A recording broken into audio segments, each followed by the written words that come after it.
Hi guys and welcome to our YouTube channel TechUp, and today I'm here with another new video to show you guys on how you can edit your TikTok video with filters on your PC.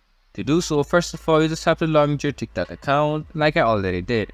And after logging into your TikTok account to upload your video, you just have to go into your upload option here. And after going on to upload, it will take you to TikTok Studio. There now you should select the type of video that you want to upload.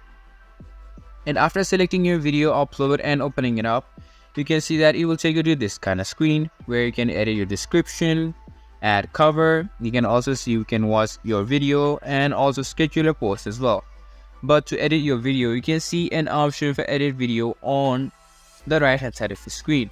You can also choose on how you want your video to be edited, to your feed or to your profile or your web or TV. You can select any of these options, and here just below your video preview, you can see an option to edit video, and from here you can either crop your video and also edit your video with filters as well.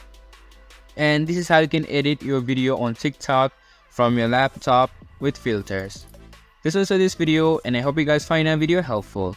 If you do, make sure to leave a like, subscribe to our YouTube channel and hit the bell notification. And don't forget to drop a comment for review and for more content like this. See you guys in our next video. Thank you for watching.